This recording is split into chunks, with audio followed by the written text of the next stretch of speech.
When I think of suffering, there is a place where God comes and takes away that pain. But there's also a place where God says, no, I will not take away the pain. Okay, I'm going to use the pain to produce something else. My name's Brian Chan. I live in LA. I'm 41 years old and I run a software company. I met my wife back in 1997. I was 18 at the time. So we dated for like 4.5 years, 5 years, and then got married.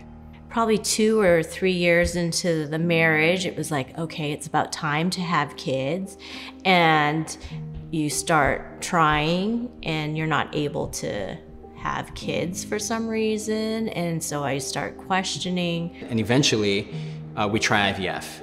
It wasn't successful. We weren't able to get pregnant. When we hit 10 years of marriage, Brian was like, okay, let's just try one more time. I remember the moment I got the phone call from the doctor. When we finally found out, we're like, oh, we're pregnant, So it's a little shock that way. So when we went to the doctor, we saw one baby in there, and suddenly we saw another one that was half the size. It turns out to be the bigger one was actually Ezra, the boy, and the smaller one was Galia, the girl. So God had suddenly given us twins. And then I was then so overjoyed. I was like, wow, God, you've given me 2.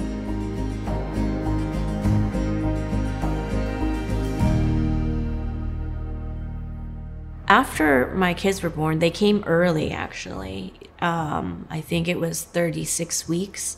And one was lighter in color, and the other was darker in color and smaller. And I just thought, well, maybe they took after one side of the family, there's different gradations, right? Okay, one is more tan, okay, than the other. Within a month, they're like, we gotta send you to a higher level hospital. And so the doctor was like, something's wrong with her ducts from her liver. And that was when things started going downhill for us. Weeks passed, months passed, and she just kept getting bigger and bigger. And the doctors just didn't know what to do. Everyone was throwing out ideas. They did a lot of blood work trying to figure out what she had. They thought she had a bad liver. And they're like, we just gotta give her a liver transplant, okay?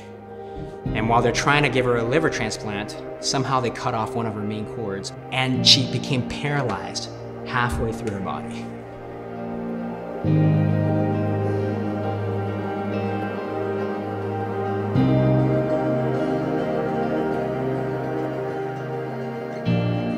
We ended up spending about 10 months in the ICU before she really stabilized and was at home. And then it was just nursing care 24/7. We would feed her through a G-tube. Initially it was through her nose to her stomach, eventually it was through her stomach. Massage time. And then one day I got a call from a geneticist and they said, oh, you need to come in right now. We eventually did a genetic test and we found out that she had the NPC diagnosis. And NPC is an enzyme, a missing enzyme in your cell that can process cholesterol.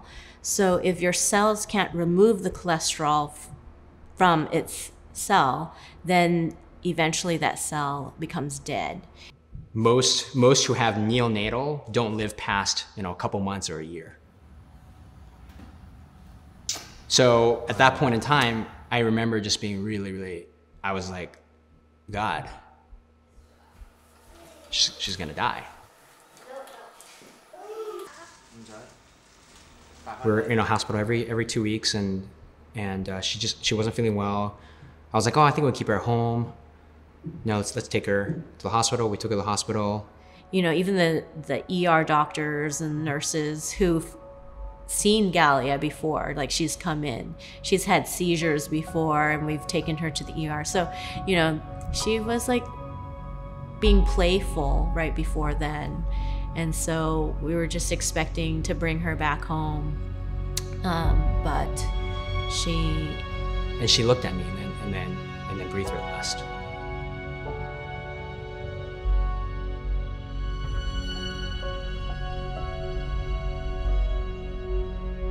I saw her give her first breath. Caris didn't see it. And I saw her take her last breath. And I prayed. I prayed.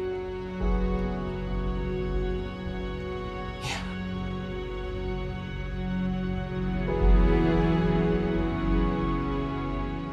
Yeah, I would not wish anyone to experience the death of their child. There are multiple moments when I just go through a super hard day and I'm just like, I don't know how I can face tomorrow. It's such an emotional thing that like I don't even know how to put it to words. I think that's the best way. Like you get thrown into moments where you just do not have words. You don't know what downcast is until you have gone through suffering.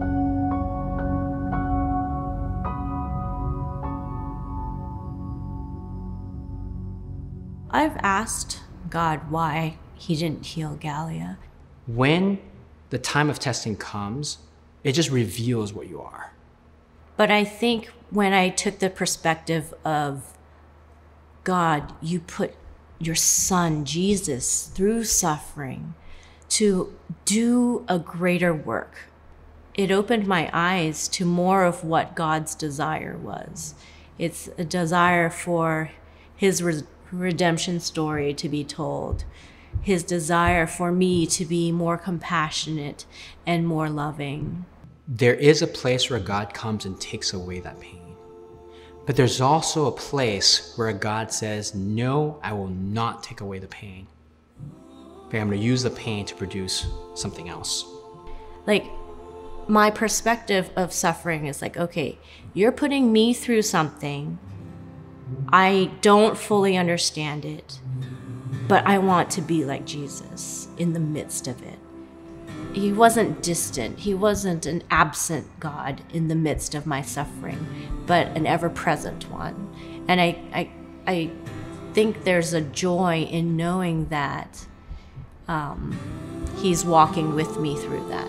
He's walked with us. He empathizes with us.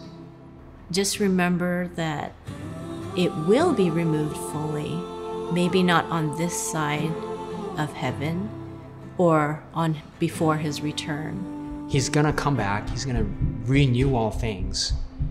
The dead will be raised.